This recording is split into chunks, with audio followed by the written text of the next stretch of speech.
स्वागत है आपका न्यूज बाइस्कोप में। बहस 10 मिनट में आज हम जिस मुद्दा पर बात करेंगे वो है बीएसएससी को लेकर छात्रों में आक्रोश। क्यों पटना की सड़कों पर छात्र उतर आए। गर्दनीबाग में घंटों छात्रों ने धरना प्रदर्शन किया और काफी संख्या में छात्र एकत्रित हुए थे। काफी लंबे इंतजार के बाद परीक्षा ली जाती है और उसके बाद भी कोई भी परीक्षा विवादों से खाली नहीं रहती है, जिससे छात्र परेशान होते हैं, उनका भविष्य अधर में लटकता हुआ नजर आता है। इन्हीं सब कई मांगों को लेकर आज छात्र सड़क पर उतरे और इन्होंने धरना प्रदर्शन किया। इस वक्त हमारे साथ छात्र नेता दिलीप कुमार पटना से जुड़े हुए हैं। दिलीप, आपका स्वागत है। आज छात्र अपने तयशुदा कार्यक्रम के तहत पटना की सड़कों पर नजर आए। क्या उम्मीद है इससे बीएसएससी पर दबाव बना सके, आप सरकार पर दबाव बना सके? जी, हम लोग का जो मांग थी आज कि बीएसएससी प्रथम इंटर स्तरीय बहाली जल्द पूरी हो, इसी मांग को लेकर हम लोगों ने आज आंदोलन किया था। और हमारा मकसद ये था कि ये मुद्दा जो है नेशनल स्तर पर उठना चाहिए और बिहार सरकार पे दबाव बने, बीएसएससी पे दबाव बने। तो उसमें हम लोग आज सफल रहे, क्योंकि नेशनल मीडिया ने भी इस मुद्दे को आज उठाया है और सरकार तक ये बात पहुंची है और आयोग भी दबाव में है, सरकार भी दबाव में। क्योंकि आप ये मुद्दा पॉलिटिकल मुद्दा भी बन गया है। कई नेता भी आज हमारे धरना प्रदर्शन में शामिल हुए थे। कई नेताओं ने मीडिया के सामने भी मांग किया है कि ये बहाली जल्द पूरी होनी चाहिए। तो हम उम्मीद करते हैं कि सरकार युवाओं के भविष्य को ध्यान में रखते हुए इस बहाली को जल्द पूरी करेगी। लेकिन साथ ही हम ये भी बताना चाहते हैं कि अगर सरकार इस पे त्वरित कार्रवाई नहीं करती है तो फिर हम लोग आमरण अनशन करने की योजना बना रहे हैं, जो कि वैसे भी घुट-घुट के जी रहे हैं। बिहार के परीक्षार्थी घुट-घुट के जी रहे हैं। तो इससे अच्छा है कि आमरण अनशन पे ही बैठ जाए, क्योंकि सरकार अभी तक तो सुन नहीं रही है। तो आज के धरना प्रदर्शन और महाआंदोलन के बाद सरकार पे क्या असर पड़ता है ये देखने वाली बात है। लेकिन जहां तक मुझे जानकारी मिल रही है कि आज के धरना प्रदर्शन और महाआंदोलन के बाद सरकार और आयोग में बातचीत हो रही है। तो हम उम्मीद करते हैं कि सकारात्मक बात हो और इसका रिजल्ट भी सकारात्मक आए और परीक्षार्थियों के हित में कोई फैसला लिया जाए और इस बहाली को जल्द पूरा किया जाए, जो कि हम पहले भी कई बार बता चुके हैं। दिलीप, आखिर आक्रोश क्यों है बीएसएससी के खिलाफ? अभ्यर्थियों में आक्रोश क्यों है? क्यों बीएसएससी समझ नहीं पा रही है? रोजगारों की लंबी फौज खड़ी होती जा रही है, लेकिन जितने भी ये एग्जाम सिलेक्शन कमेटी होते हैं हमेशा ये विवादों के पचड़े में फंसे रहते हैं और बेरोजगारों की लंबी फौज बढ़ती जाती है। देखिए, इसमें जो इस तरह की प्रक्रिया हो रही है, इसमें कहीं ना कहीं ये पैसों का खेल है। और जो इससे पूर्व जो अध्यक्ष और सचिव थे बीएसएससी के, वो लोग धांधली और सेटिंग गेटिंग के आरोप में ही जेल गए थे और उस समय 9 मंत्री और विधायकों का नाम आया था। तो कहीं ना कहीं वो मंत्रियों और विधायकों का दबाव है। जिन लोगों से उन लोगों ने पैसा लिया था तो उन लोगों को नौकरी तो दिलाना पड़ेगा उन लोगों को। तो कहीं ना कहीं चूंकि वो मंत्री और विधायक सरकार के आदमी थे, यानी नीतीश जी के करीबी थे, और इसलिए आज तक उन पे कोई कार्रवाई नहीं हुई है। तो उन लोगों का दबाव होगा कि उन लोग जिन लोगों से उन लोगों ने पैसा लिया था उन लोगों को भी इस पे नौकरी मिलनी चाहिए। और यही वजह है कि 1218 अभ्यर्थियों को अभी पीटी पास बताया जा रहा है, जो कि मुझे नहीं लगता है कि संभवतः भारत के किसी भी भर्ती आयोग में इस तरह की घटना हुई होगी। तो ये तो बड़े ही बेशर्मी की बात है कि सारी प्रक्रिया पूर्ण हो जाती है, मुख्य परीक्षा हो जाती है, टाइपिंग हो जाता है, फिजिकल हो जाता है, और जब फाइनल रिजल्ट की बात आती है, ज्वाइनिंग की बात हो रही है, तो अब पीटी का रिजल्ट घोषित किया जाता है। तो ये तो मनमाना है, गुंडागर्दी है। तो साफ साफ दिख रहा है कि फर्जीवाड़ा है। अगर ये फर्जीवाड़ा नहीं है तो दिलीप, क्या जिन लोगों का सिलेक्शन पहले हो चुका था, वो जो ये नई लिस्ट जारी हुई है पीटी की, मुख्य परीक्षा भी दे चुके हैं अभ्यर्थी, क्या उनका नाम शामिल है इस नई लिस्ट में या फिर जो छूटे थे उनका नाम सिर्फ दिया गया है? नहीं, ये तो पीटी फेल वाले का दिया गया है ना, कि आपसे पहले पीटी फेल थे ये लोग, अभी अचानक से पीटी पास हो गए हैं जी। तो अब ये समझ में नहीं आ रहा है कि अचानक से ये कैसे हो गया। अब इतना दिन से बीएसएससी क्या कर रहे थे? और जब भी रिजल्ट के लिए अगर कहीं भी होता है, किसी भी भर्ती आयोग में देख लीजिए, चाहे वो यूपीएससी हो, बीपीएससी हो, कोई भी आयोग हो, चाहे भारत का कोई भी आयोग हो, बिहार का हो, तो काउंसलिंग या फाइनल रिजल्ट के समय सिर्फ उन्हीं का डाटा चेक किया जाता है, उन्हीं के बारे में पूरा पता किया जाता है जो फाइनली सिलेक्ट करके आते हैं, न कि जिन लोगों ने फॉर्म भरा या फिर जो पीटी फेल कर गए। अगर फॉर्म भरने वाले अभ्यर्थियों का डाटा चेक करना था, तो बीएसएससी को तो 2016 में चेक करना चाहिए था, 2018 में चेक करना था जब पीटी परीक्षा हुई थी, तो पीटी परीक्षा से पहले डाटा चेक करना चाहिए था। लेकिन जब सारी प्रक्रिया पूर्ण हो जाती है उसके बाद आप डाटा चेक करके, ये तो फर्जीवाड़ा है, पैसों का खेल है पूरा, ये साफ साफ दिख रहा है। अगर नहीं है फर्जीवाड़ा तो हम तो मांग करते हैं एक उच्च स्तरीय निष्पक्ष जांच करवा दे। अगर फर्जीवाड़ा नहीं निकलता है तो हम लोग कोई आंदोलन नहीं करेंगे, क्योंकि हम लोग को तो शौक नहीं है। और हम लोग का मांग है कि रैंक लिस्ट जारी किया जाए। जो 50,000 अभ्यर्थी हैं जो सारी प्रक्रिया पूर्ण होने के बाद इंतजार कर रहे हैं काउंसलिंग का, तो उनका रैंकिंग लिस्ट जारी कर दिया जाए, रैंक लिस्ट जारी कर दिया जाए, ताकि उसमें फर्जीवाड़ा ना हो सके। तो बीएसएससी ऐसा क्यों नहीं कर रही है? आखिर ऐसा करने में बीएसएससी को क्या आपत्ति है? और सरकार इसमें हस्तक्षेप क्यों नहीं कर रही है? आखिर 7 साल में एक वैकेंसी पूरा नहीं कर पा रही है। अगर विधानसभा का चुनाव हो जाए और 6 महीना उसका रिजल्ट घोषित ना हो, तब आप बताइए क्या हाल होगा इन नेताओं का, मंत्री विधायकों का। लेकिन यहाँ 7 साल से एक बहाली पूरी नहीं हो रही है, इस पे कोई बोल नहीं रहा है। ये तो बहुत ही बेशर्मी की बात है। तो इसीलिए हम लोगों ने आज धरना प्रदर्शन किया, महाआंदोलन किया। दिलीप, आगे आंदोलन की रूपरेखा क्या होगी आप लोगों की अगर इस पर सरकार कोई ठोस निर्णय नहीं ले पाती है, बीएसएससी इस पर कोई ठोस निर्णय नहीं लेती है, कोई कदम नहीं उठाती, तो आगे किस तरह का आंदोलन अब करेंगे युवा? आगे हम लोग आमरण अनशन पे बैठेंगे जी, और जब तक सरकार और आयोग छात्र हित में फैसला नहीं लेगी, डिसीजन नहीं लेगी, तब तक हम आमरण अनशन पे बैठे रहेंगे। और उस पे अब हम लोग विचार करेंगे। सरकार नहीं मांग मानती है तो हम लोग आमरण अनशन पे बैठेंगे। आज का जो ये प्रदर्शन रहा आप लोगों का धरना प्रदर्शन, कितना हद तक ये सफल होता नजर आया है? हालांकि चिराग पासवान भी आप लोगों के बीच पहुंचे, क्या और कोई सत्ता पक्ष से पहुंचा, कोई प्रतिनिधि, आप लोगों को किसी तरह का आश्वासन मिला, या विपक्ष से कोई और नेता पहुंचा?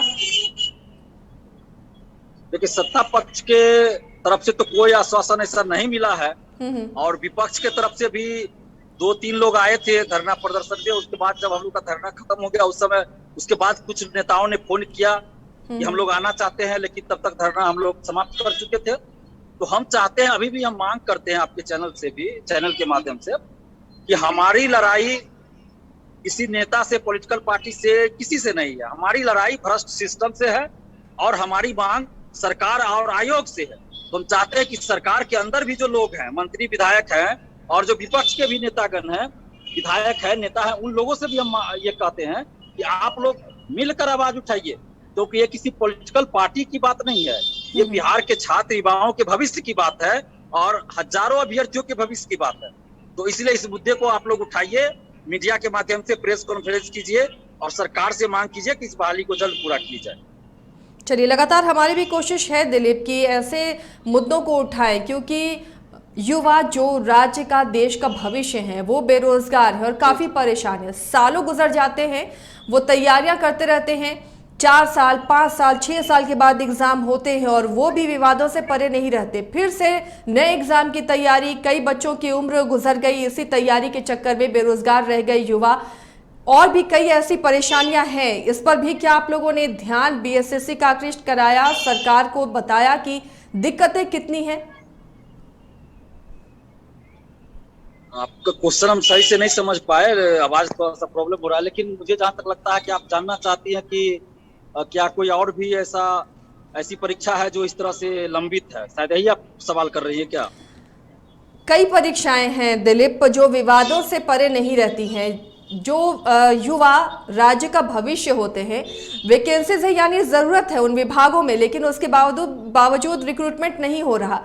तो कई और मांगे हैं कि हर साल एग्जाम हो, क्यों इसे लटकाया जाता है, और जब एग्जाम होते हैं तो वैसे ही विवाद में फंसते हैं। देखिए, इसके लिए तो सरकार ही जिम्मेवार है ना। सरकार अगर ऊपर से सही करे तो सब कुछ सही हो जाएगा, लेकिन सरकार ही छात्र युवाओं को जो है जानबूझकर बेरोजगार रखना चाहती है, शिक्षा को बर्बाद करके रखना चाहती है। और इसीलिए ये हो रहा है कि हर प्रतियोगी परीक्षा विवादों से परे नहीं रह पाती है। ऐसी कोई परीक्षा नहीं है बिहार में जिसमें विवाद ना हुआ। यहाँ तक कि बीपीएससी जो कि संवैधानिक संस्था है, वो भी परीक्षा लेती है तो पेपर लीक हो जाता है। तो अब तो कुछ बचा ही नहीं। एक बीपीएससी बचा था जिसका पेपर लीक नहीं होता था, लेकिन इस बार 66वीं का जो पीटी हुआ तो उसमें पेपर लीक हो गया। तो अब तो बिहार में कोई ऐसी परीक्षा नहीं बची जिसका पेपर लीक नहीं होता। मैट्रिक, इंटर, सिपाही भर्ती, दरोगा बहाली, बीपीएससी, सबका पेपर लीक हो जाता है। तो ये तो बहुत ही दुर्भाग्य की बात है। और बिहार के मुख्यमंत्री जी भी इस पे कुछ नहीं करते। जब हम लोग आंसर पहले आ जाता है परीक्षा से पहले, मैंने खुद कई बार मुख्यमंत्री जी को ईमेल किया है, तो मुख्यमंत्री जी उस पे एक्शन लेने के बजाय, शिक्षा माफियाओं पे कार्रवाई करने के बजाय हमें ही ट्विटर पे ब्लॉक कर देते हैं, मेरा ही फेसबुक अकाउंट को ब्लॉक करवा देते हैं। तो ये तो सीधा सीधा हुआ कि सरकार का संरक्षण प्राप्त है शिक्षा माफियाओं को।